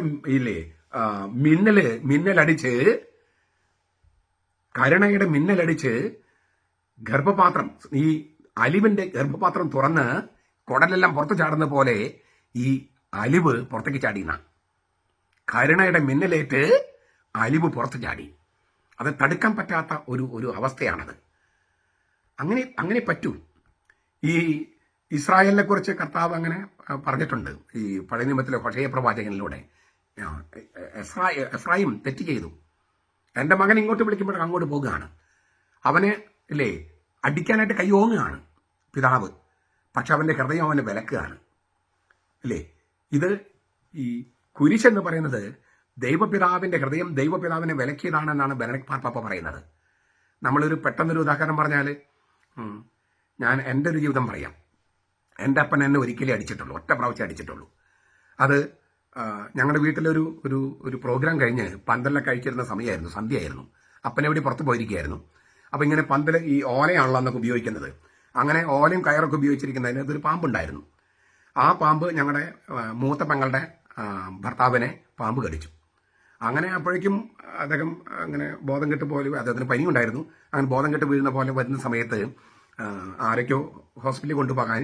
അപ്പം ഞാൻ എന്ത് ചെയ്തു, ഒരു വടിയെടുത്ത്, സന്ധ്യയായിട്ടുണ്ട്, ഈ കയറിൻ്റെ ഇടയിൽ കിടക്കുന്ന പാമ്പിനെ ഒരു അടി അടിച്ച് കൊന്ന് ഇതിങ്ങനെ ദൂരേക്ക് അങ്ങ് എറിഞ്ഞു. ഈ ഹോസ്പിറ്റലിൽ പോകുമ്പോഴൊക്കെ അന്നത്തെ ഒരു രീതി അനുസരിച്ച് പാമ്പ് ഏതെന്ന് പറഞ്ഞാൽ ചികിത്സ എളുപ്പമാണെന്നാണ്. അങ്ങനെ അവർ വന്നു. അപ്പോഴേക്കും സന്ധ്യയായി. ഒരു പെട്രോമാക്സ് ഒക്കെ വെച്ചിട്ടിങ്ങനെ നോക്കുക പാമ്പ് എവിടെയാണ്. അപ്പം ഞാനാണ് പാമ്പിനെ കൊന്നതും എറിഞ്ഞതും. അപ്പം ഞാനിങ്ങനെ എറിഞ്ഞെന്ന് പറഞ്ഞു. തെക്കോട്ടാണ് എറിഞ്ഞത്. ഈ കുറച്ച് ദൂരെയായിട്ട് ഞങ്ങളുടെ അയൽപ്പക്കത്തൊരു വീടുണ്ട്, ഹിന്ദുക്കളുടെ വീടാണ്. നമ്മളവിടെ ഈ പാമ്പ് എവിടേക്ക് എത്തി എന്ന കാര്യങ്ങൾ നോക്കാൻ വേണ്ടി കഥ ചെന്നപ്പം അവർ വിചാരിച്ച് അവരുടെ അടുക്കളയിലേക്ക് പാമ്പിനെ ഇട്ടെന്ന് പറഞ്ഞാൽ അവർ ഭയങ്കര വഴക്ക്. അങ്ങനെ അവരുടെ അടുക്കളയിലേക്ക് ഞാൻ പാമ്പിനെ കൊന്നിട്ടെന്ന് പറഞ്ഞിട്ട് അവർ വഴക്ക്. ഇത് കേട്ടുകൊണ്ടാണ് അപ്പൻ പുറമെന്ന് വരുന്നത്. കേട്ടപാടെ ഭയങ്കര ബഹളമാണ്, അയൽപ്പക്കത്ത് അങ്ങോട്ട് കൊണ്ട് ബഹളം നടക്കുകയാണ്. അപ്പൻ എന്ത് ചെയ്തു, എന്നെ അവിടെ ഉണ്ടായിരുന്ന ഒരു തെങ്ങുമം കെട്ടിയിട്ട് അവിടെ ആടിന് കൊടുക്കാനോ മറ്റോ പ്ലാവിൻ്റെ ചില്ലകൾ ഇട്ടിട്ടുണ്ടായിരുന്നു. അതിന് ചില്ല എടുത്തിട്ട് എന്നെ അടിച്ചു. അടിക്കുന്ന കണ്ട് അമ്മ ഓടി വന്നു. അമ്മ ചാടി കയറി അപ്പനും എൻ്റെയും ഇടയ്ക്ക് നിന്നു. അടി കിട്ടിയതിൽ മിക്കവാറും അടികളെല്ലാം അമ്മയ്ക്കാണ് കിട്ടിയത്, എൻ്റെ അമ്മയ്ക്ക്. അപ്പൻ എന്നെ അടിക്കുന്ന കണ്ട് അമ്മ അപ്പൻ്റെയും എൻ്റെയും നടുക്കിലേക്ക് ചാടി. അടി കിട്ടിയത് മുഴുവൻ അമ്മയ്ക്ക്. ഇതുപോലെയാണ് സംഭവിച്ചതെന്നാണ് ബെനഡിക്ട് മാർപ്പാപ്പ പറയുന്നത്. കുരിശ് എന്ന് പറയുന്നത് ദൈവത്തിന്റെ ഹൃദയം ദൈവത്തിനെതിരെ തിരിഞ്ഞതാണ്. അതായത് ഇസ്രായേല്, നമ്മൾ മനുഷ്യർ പാപം ചെയ്തു. നീതിമാന ദൈവം നമ്മെ ശിക്ഷിക്കണം. ശിക്ഷിക്കാൻ വേണ്ടി അപ്പൻ കയ്യോങ്ങി. നമ്മളിങ്ങനെ അടിക്കുകയായിരുന്നു. അപ്പോഴേക്കും പുത്രൻ തമ്പുരാൻ ഇടയ്ക്ക് കയറി. എൻ്റെ അമ്മ ഇടയ്ക്ക് കയറിയതുപോലെ അടി കിട്ടിയത് മുഴുവൻ പുത്രൻ തമ്പുരാന്. അതാണ് കുരിശ്. നമുക്ക് കിട്ടേണ്ട അടി മുഴുവൻ പുത്രൻ തമ്പുരാൻ ഏറ്റെടുത്തു. അപ്പോൾ ഈ ദൈവത്തിന്റെ ഹൃദയം ദൈവത്തിന്റെ കയ്യെ തടുത്തതാണ് കുരിശ്. ഇതാണ് ബെനഡിക്ട് മാർപ്പാപ്പ പറയുന്നത്. ഇതാണ് ഇവിടെയും പറയുന്നത്. ഈ ഈ എഫ്രായിം തെറ്റ് ചെയ്തു, എൻ്റെ ഹൃദയം എന്നെ വിലക്കുന്നു എന്നാണ് ദൈവം പറയുന്നത്. ഹോശേയ പ്രവാചകന്റെ പുസ്തകത്തിൽ 11-ാമത്തെ അധ്യായം പറയണേ. 11:1 മുതൽ 8 വരെ വായിച്ചാൽ നിങ്ങൾക്ക് അവിടെ കിട്ടും. ദൈവം പറയാണ്, എൻ്റെ ഹൃദയം എന്നെ വിലക്കുന്നു, പുത്രൻ പിതാവിന് വിലക്കുന്നു, പുത്രൻ അടിയെല്ലാം ഏൽക്കുന്നു. ഈ ദൈവമായതിനാൽ, പരിശുദ്ധനായ ദൈവമായതിനാൽ, മനുഷ്യനല്ലാത്തതിനാൽ ഒരു മനുഷ്യനും പ്രവർത്തിക്കാൻ സാധിക്കാത്ത വിധത്തിൽ ദൈവം പ്രവർത്തിക്കുകയാണ്. ഇസ്രായേലിന്റെ അവസ്ഥ കണ്ട് ദൈവത്തിന്റെ ഉദരം പിളർന്ന് ആത്മാവ് വലിച്ച് പുറത്തേക്ക് ഇടുകയാണ്. ഇതാണ് ദൈവത്തിന്റെ ഈ മനസ്സലിവ് എന്ന് പറയുന്നത്. അവന്റെ തീരകാരണത്തിന്റെ അഗ്നിപർവ്വതം പൊട്ടി ലാവ മനസ്സലിവ് ഒഴുകുകയാണ്. അങ്ങനെയാണ് ഈ മനസ്സലിഞ്ഞെന്നൊക്കെ പറഞ്ഞിട്ട് എന്നിട്ട് പറയാണ് മേൽത്തരം അങ്കി അല്ലേ, അവനെ put on him the first Rob, the best Rob. Best Rob എന്നാണ് ഗ്രീക്കില്. ഈ സഭാപിതാക്കന്മാരൊക്കെ അതിനെ ഫസ്റ്റ് റോബ് എന്നാണ് പറഞ്ഞത്. ഫസ്റ്റ് റോബ് ഏതാണ് ഫസ്റ്റ് റോബ്? ആദാമും ഹവ്വയും പാപം ചെയ്യുന്നതിന് മുൻപ് മൗലിക വരപ്രസാദം ഉണ്ടായിരുന്നു. പാപം ചെയ്യുന്നതിന് മുമ്പ് ആ മൗലിക വരപ്രസാദത്തിന്റെ വസ്ത്രമാണ് അണിയിച്ചത്. മൗലിക വരപ്രസാദം അതാണ് ഈ കുമ്പസാരക്കൂട്ടി നടക്കുന്നത്. നമ്മൾ പുത്രനോട് പാപങ്ങൾ ഏറ്റുപറയുമ്പോൾ പുത്രൻ നമ്മുടെ പാപങ്ങൾ ക്ഷമിക്കുന്നു. അപ്പോൾ പിതാവ് നമ്മളെ ഈ ആദ്യ വസ്ത്രം, വരപ്രസാദത്തിന് ആദ്യ വസ്ത്രം ധരിപ്പിക്കുന്നു. പരിശുദ്ധാത്മ നമ്മിലേക്ക് ആവസിക്കുന്നു. ഇതാണ് അഭിഷേകം എന്ന് പറയണേ. കുമ്പസാരക്കൂട്ടിൽ നമ്മൾ പരിശുദ്ധ തത്വത്തിൽ 3 ആളുകളെയും കണ്ടുമുട്ടുകയാണ്. അത് ഒരു അലക്കകല്ലല്ല, പെട്ടെന്ന് ഒരു ക്വിക്ക് വാഷിംഗ് മെഷീൻ അല്ല. പിതാവിനെയും പുത്രനെയും പരിശുദ്ധാത്മാവിനും 3 പേരെയും കൂടിക്കാഴ്ച നടത്തുന്ന, പിതാവും പുത്രനും പരിശുദ്ധാത്മാവുമായി കൂടിക്കാഴ്ച നടത്തുന്ന ആ കൂടിക്കാഴ്ചയുടെ രംഗമാണ് ഈ കുമ്പസാരം എന്ന് പറയുന്നത്. ധൂർത്തപുത്രന്റെ ഉപമ അത് ശരിക്കും നമ്മുടെ അനുഭവത്തിൽ വരുന്ന ഒരു രംഗമാണ്, അല്ലെങ്കിൽ ഒരു അവസ്ഥയാണ് കുമ്പസാരക്കൂട് എന്ന് പറയുന്നത്. മോതിരവും കാലിൽ ചെരുപ്പൊക്കെ അണിയിക്കാൻ പറയുന്നു. അപ്പന്റെ മുദ്രയുള്ള മോതിര പറയണേ, അതാണ് മകനെ അണിയിച്ചത്. ഇനി അവൻ പുറജാതിക്കാരനുമല്ല, അവൻ കൂലിക്കാരനുമല്ല. ഈ അടിമയ്ക്ക് അന്ന് അക്കാലത്ത് ചെരുപ്പ് ധരിക്കാൻ കഴിയില്ല, അവന് ചെരുപ്പ് ധരിക്കുകയാണ്. എന്ന് വെച്ചാൽ അടിമയായി തീർന്നവൻ പക്ഷെ ഇപ്പോൾ അവന് പുത്രനായി സ്വീകരിക്കുകയാണ്. പുത്രൻ അന്തസ്സിലേക്കാണ് അപ്പൻ അവനെ പിടിച്ചുയർത്തുന്നത്, പാദരക്ഷ അണിയിക്കുന്നത്. അടിമകൾക്ക് ചെരുപ്പില്ല, പുത്രന് ചെരുപ്പുണ്ട്. അങ്ങനെ അപ്പന്റെ മുദ്രയുള്ള മോതിരവും മക്കൾക്ക് മാത്രം ഇടാൻ അവകാശമുള്ള ചെരുപ്പൊക്കെ അവൻ അണിയിക്കുകയാണ്. എന്നിട്ട് കൊഴുത്ത കാളക്കുട്ടി കൊന്ന് ആഘോഷം ഗംഭീരാക്കാൻ പറയാണ്. വിവാഹം പോലെ പ്രത്യേക അവസരത്തിൽ കൊല്ലാൻ വേണ്ടി വീട്ടിൽ വളർത്തുന്ന ഈ കാളക്കുട്ടിയാണ് പറയണേ, ഈ കൊഴുത്ത കാളക്കുട്ടി. വിശ്വാസത്തിന്റെ വിരുന്നാണിത്.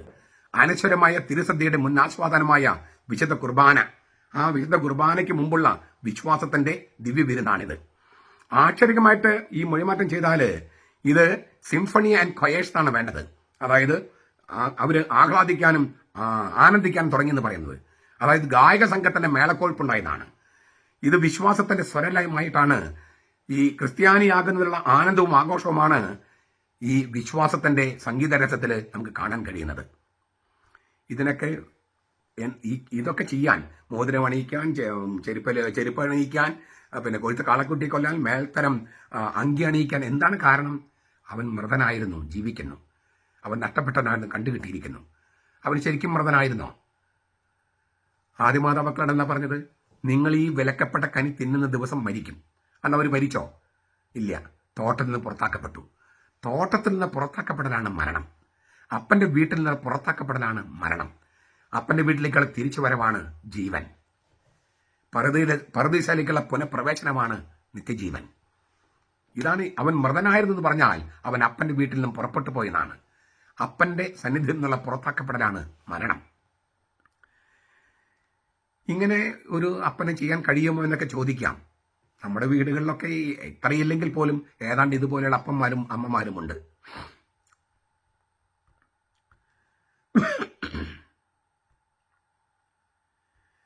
ഇങ്ങനെ ഈ മേളക്കൊഴുപ്പ് ഇല്ലേ, വാദ്യമേളൊക്കെ നടക്കുന്ന സമയത്താണ്, അപ്പോഴാണ് മൂത്ത മകൻ ജ്യേഷ്ഠൻ രംഗപ്രവേശം ചെയ്യുന്നത്.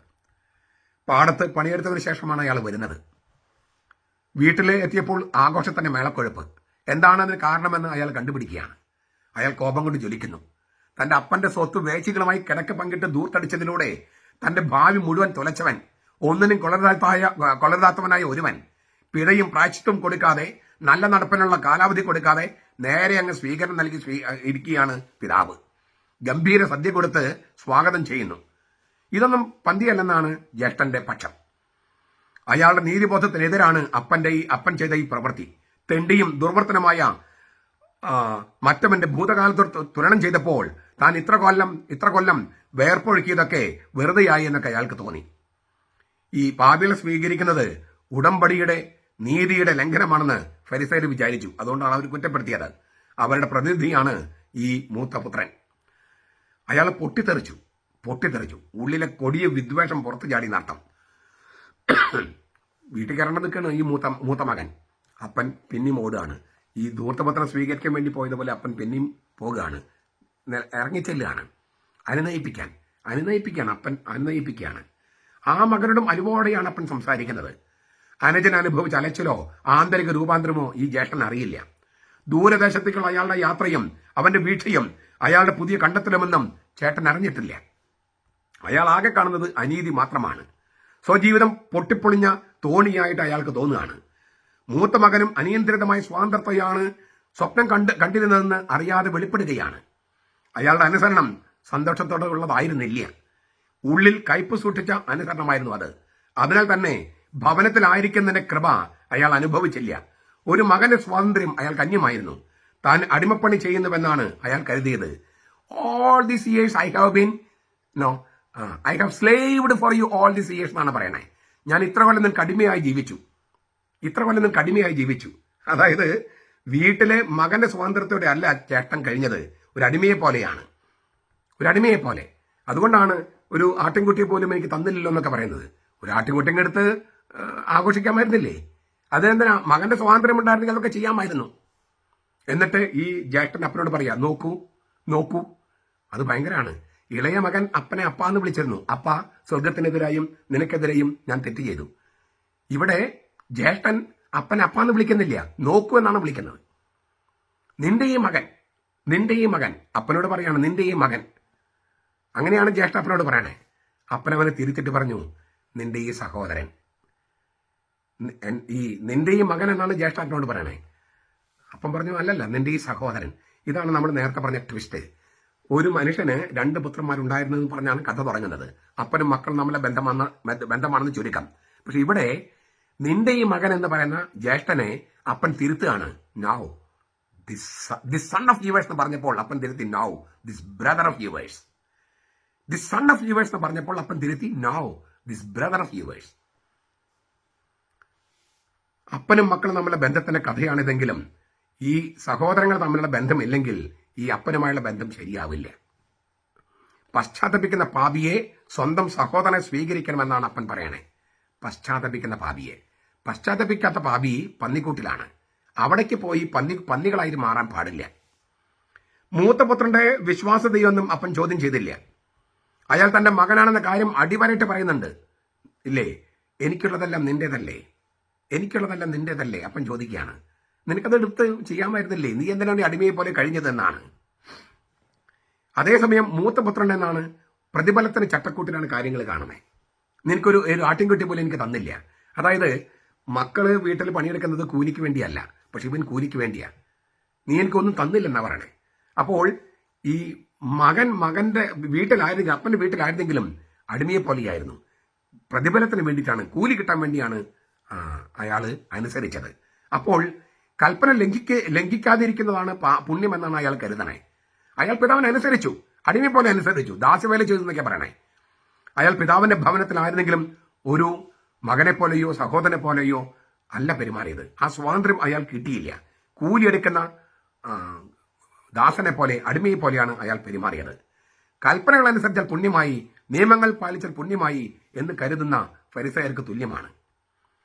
അതിന് ആ വീക്ഷണത്തിനെതിരായിട്ടാണ് ഈശോ പുതിയ വീക്ഷണം അവതരിപ്പിക്കുന്നത്. എന്താണ്? പുണ്യത്തെക്കുറിച്ചുള്ള പുതിയ വീക്ഷണം. സ്വർഗത്തിനെതിരായും നിന്റെ മുമ്പാകെ ഞാൻ പാപം ചെയ്തു. അതായത് പിതാവിന് സ്വത്ത് ധൂർത്തടിച്ചതിനേക്കാൾ പാപം ഇരിക്കുന്നത് ദൈവപിതാവുമായിട്ടുള്ള ബന്ധം വിച്ഛേദിക്കുന്നതിലാണ്. നിന്റെ മകൻ എന്ന് വിളിക്കപ്പെടാൻ ഞാൻ യോഗ്യനല്ല. അവിടെയാണ് അല്ലേ പിതാവുമായുള്ള പുത്രന്റെ ബന്ധമാണ് പുണ്യം. ഈ നേരത്തെ നമ്മൾ പറഞ്ഞല്ലോ, ഈ കൂലിക്ക് വേണ്ടി അനുസരിക്കുക, അതിനകത്തൊരു ബന്ധമില്ലല്ലോ. അവിടെ ഒരു ബന്ധമില്ല. മുതലാളിയും തൊഴിലാളിയും തമ്മിൽ ബന്ധമൊന്നുമില്ലല്ലോ. പണിയെടുക്കുന്നു, കൂലി കിട്ടുന്നു, പോകുന്നു. അതേസമയം ബന്ധമുള്ളവ ഉണ്ടാകാം. അതാണ് ഈ ബന്ധമാണ് പുണ്യം എന്നാണ് കർത്താവ് പഠിപ്പിക്കുന്നത്. ഈ പിതാവുമായുള്ള പുത്രന്റെ ബന്ധമാണ് പുണ്യം. പിതാവിൽ നിന്ന് അകലുന്നതാണ് പാപം. പിതാവുമായി ബന്ധം പാലിക്കാൻ നിയമങ്ങൾ സഹായിച്ചേക്കാം. എന്നാൽ ദാസനെ പോലെ പ്രതിഫലം പ്രതീക്ഷിച്ചല്ല നിയമങ്ങൾ അനുസരിക്കേണ്ടത്. ഒരു ആടിന് പോലും തന്നില്ലല്ലോ എന്നുള്ള പ്രതിഫലത്തിന്റെ കണക്കിലല്ല അനുസരിക്കേണ്ടത്. പിതാപുത്ര ബന്ധത്തിൽ അനുസരണത്തിന് ഈ പ്രതിഫലത്തിനേക്കാളൊക്കെ അപ്പുറത്ത് ഉള്ള ഒരു ബന്ധമുണ്ട്. സ്നേഹമില്ലാതെ അനുസരിച്ചാൽ കയ്പാണ് ഫലം എന്നർത്ഥം. സ്നേഹത്തോടെ വേണം അനുസരിക്കാൻ. ഈ അപ്പൻ ജ്യേഷ്ഠ മൂത്തപുത്രനെ വിളിക്കുന്ന എങ്ങനെയാണ്? മകനെ എന്നാണ്. മകനെ. മകനായിരിക്കുന്നതിന്റെ വലിയ മഹത്വവും വിലയും പിതാവ് മകനോട് വ്യക്തമാക്കുകയാണ്. എനിക്കുള്ളതെല്ലാം നിന്റേതല്ലേ. ഇതേ വാക്കുകളാണ് ഈ തനിക്ക് പിതാവുമായുള്ള ബന്ധത്തെ വരയ്ക്കാൻ മഹാപുരോഹിത പ്രാർത്ഥനയിൽ കർത്താവ് ഉപയോഗിച്ചത്. എനിക്കുള്ളതെല്ലാം അങ്ങയുടേതാണ്, അങ്ങയ്ക്കുള്ളതെല്ലാം എന്റേതാണ്. പുത്രൻ തമ്പുരാൻ ദൈവപിതാവിനോട് പറയാണ്, എനിക്കുള്ളതെല്ലാം അങ്ങയ്ക്കുള്ളതാണ്, അങ്ങയ്ക്കുള്ളതെല്ലാം എന്റേതാണ്. ഇതാണ് ഈ അടുത്ത ബന്ധമെന്ന് പറയണേ. ഇവിടെ ജ്യേഷ്ഠന്റെ പ്രതികരണം എന്തായിരുന്നു? ഇല്ലേ, നിന്റെ ഈ സഹോദരൻ മൃതനായിരുന്നു, അവൻ ജീവിക്കുന്നു, നഷ്ടപ്പെടുന്നു, കണ്ടുകിട്ടിയിരിക്കുന്നു. അവൻ ആ ആഘോഷത്തിൽ പങ്കെടുത്തോ ഇല്ലയോ? അത് കർത്താവ് പറഞ്ഞിട്ടില്ല. നമ്മൾ പങ്കെടുക്കുമോ ഇല്ലയോ? അതാണ് ചോദ്യം. അതായത് ഈ ബിന്ദുവിൽ പെട്ടെന്ന് കഥ യാഥാർത്ഥ്യത്തിലേക്ക് പ്രവേശിക്കുകയാണ്. ഫരിസയരോടും നിയമജ്ഞരോടും കർത്താവ് ചോദിക്കുന്നു, നിങ്ങൾ ഈ ആഘോഷത്തിൽ പങ്കെടുക്കുമോ? ഞാൻ പാപികളോടും ചുങ്കക്കാരോടൊപ്പം ഭക്ഷണം കഴിക്കുന്ന ആ സദ്യയിലേക്ക് നിങ്ങൾ ജ്യേഷ്ഠ പുത്രന്റെ സ്ഥാനത്താണല്ലോ, നിങ്ങൾ പ്രവേശിക്കുമോ? ഈ അവരോട് സംസാരിക്കാൻ ഈശോ ഉപമയിലെ അപ്പന്റെ വാക്കുകൾ ഉപയോഗിക്കുക. തനിക്ക് പാപികളുള്ള കാരുണ്യം പോലെ പിതാവിന്റെ നന്മയോട് ഇല്ലേ, തനിക്ക് പാപികളുടെ സ്നേഹം, അത് ഉപമയിലെ പിതാവിന്റെ ആ കാരുണ്യത്തോട് ഒന്നാക്കുകയാണ്, താതാത്മ്യപ്പെടുത്തുകയാണ് യേശു. പാപികളെ മാനസാന്തരത്തിന്റെ അവസരത്തിൽ ആഹ്ലാദിക്കാനായി ഒരുക്കിയിരിക്കുന്ന സദ്യ, ആ സദ്യയുടെ വിരുന്നശാലയിലേക്ക് നീതിമാന്മാരെന്ന് സ്വയം കരുതിയിരിക്കുന്നവർ പ്രവേശിക്കുമെന്ന തുറന്ന ചോദ്യത്തോടെ ഈ കഥ ഉപസംഹരിക്കുകയാണ്.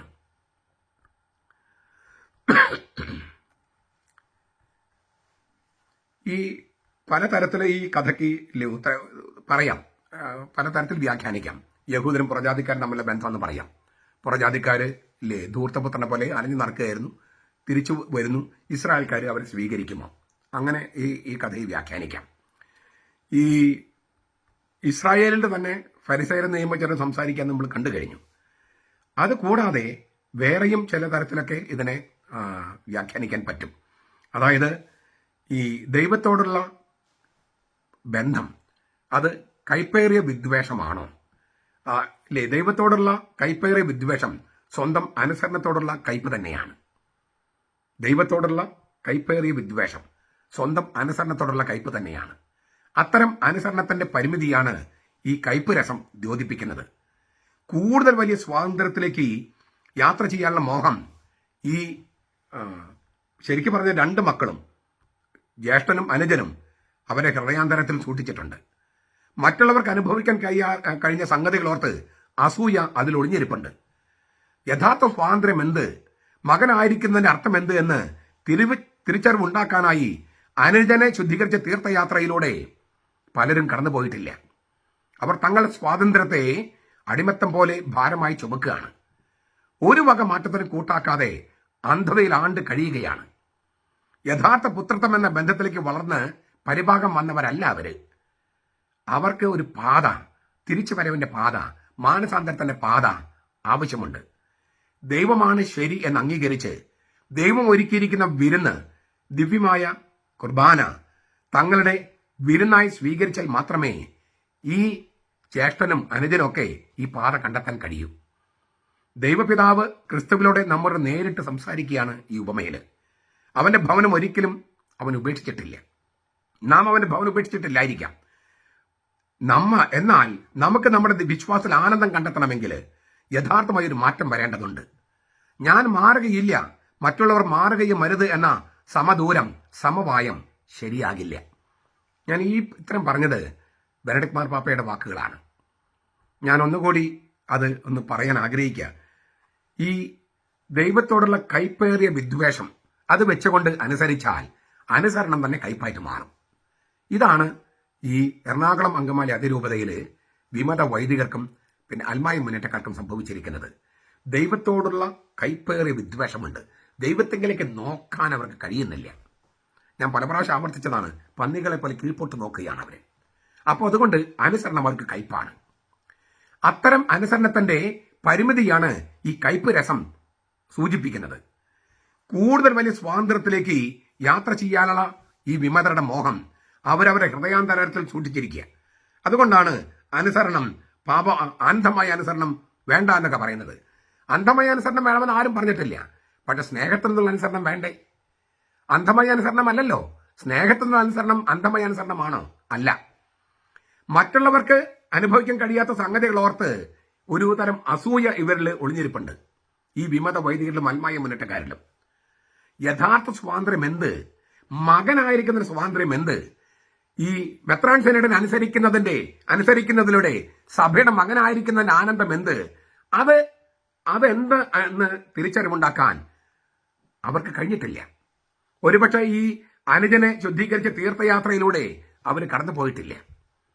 അവർ തങ്ങളുടെ സ്വാതന്ത്ര്യത്തെ അടിമത്തം പോലെ ഭാരമായി ചുമക്കുകയാണ്. ഒരു വക മാറ്റത്തിനും കൂട്ടാക്കാതെ അന്ധതയിലാണ്ട് കഴിയുകയാണ് അവര്. ഒരു വക മാറ്റത്തിനും തയ്യാറല്ല. ഇപ്പൊ നിങ്ങൾ നോക്കിയേ, അവരുടെ വഴിയിലേക്ക് മെത്രാന്മാരെ കൊണ്ടുവരികയാണ്. മെത്രാന്മാര് വളഞ്ഞ് ഒടിഞ്ഞു. ഈ ധൂർത്തപുത്രന്റെ കഥയിലെ അപ്പനെ പോലെ അല്ല നമ്മുടെ മെത്രന്മാര്. ഈ പന്നിക്കുട്ടി കിടക്കുന്ന മകനെ തേടി അപ്പൻ അവിടേക്ക് പോയോ? ഇല്ലില്ല. ഈ അൽമായ മുന്നേറ്റക്കാരുമായിട്ടും വിമത വൈദികരുമായിട്ടും ചർച്ച ചെയ്യാനായിട്ട് നമ്മുടെ പിതാക്കന്മാർ അങ്ങോട്ട് പോകുമ്പോൾ പന്നിക്കൂട്ടിലേക്ക് പോകുകയല്ലേ. പന്നിക്കൂട്ടിലേക്ക് പോകുന്ന ഒരു അപ്പനെ കുറിച്ച് ധൂർത്തപുത്രന്റെ കഥയിലുണ്ടോ? മാനസാന്തരം വരാത്ത ധൂർത്തപുത്രനെ കെട്ടിപ്പിടിക്കുന്ന, ആലിംഗനം ചെയ്യുന്ന, ചേർത്ത് പിടിക്കുന്ന ഒരു അപ്പൻ ഈ കഥയിലുണ്ടോ? അപ്പൊ ഈ കർത്താവ് പറഞ്ഞ കഥയിലില്ലാത്ത ഒരു അപ്പനാണ് മെത്രാന്മാര്. കർത്താവ് പറഞ്ഞ കഥയിലില്ലാത്ത ഒരു അപ്പനാണ്.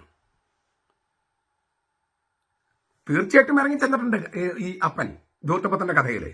അത് മാനസാന്തരപ്പെട്ട് വരുന്ന ധൂർത്തപുത്രന്റെ കഥയിലാണ്. ഈ ജ്യേഷ്ഠന്റെ അടുത്തേക്കും പോകുന്നുണ്ട്. അവനെ അനുനയിപ്പിച്ച് അനുസരിപ്പിക്കാൻ, അല്ലാതെ സമദൂരും സമവായം ഒന്നുമല്ല. ജ്യേഷ്ഠന്റെ വാക്ക് കേട്ട് അനുജന്റെ വീട്ടിൽ നിന്ന് പുറത്താക്കിയോ അപ്പൻ? ഇല്ല. അനുജന്റെ വാക്ക് കേട്ട് ജ്യേഷ്ഠന് പുറത്താക്കിയോ? അതും ഇല്ല. രണ്ടുപേരെയും അപ്പന്റെ സ്നേഹത്തിന്റെ സ്വാതന്ത്ര്യത്തിൽ കൊണ്ടുവരികയാണ്. ഈ കഴിവാണ്, ഇതാണ് ഇവിടെ ഇല്ലാതെ പോയത്. നമുക്ക് സുറിയാനി കത്തോലിക്ക സഭയിൽ ഇല്ലാതെ പോയത്. യഥാർത്ഥ പുത്രത്വം എന്ന ബന്ധത്തിലേക്ക് വളർന്ന് പരിഭാഗം വന്നവരായാലേ മെത്രാന്മാരായാണെങ്കിലും വൈദികരാണെങ്കിലും അൽമായരാണെങ്കിലും കന്യാസ്ത്രീകളാണെങ്കിലും ദൈവത്തെ തിരിച്ചറിയാൻ പറ്റും. യഥാർത്ഥ പുത്രത്വം എന്താണെന്ന് തിരിച്ചറിയണം. ആ ബന്ധത്തിലേക്ക് വളരണം. അതിനൊരു പക്വത വരണം.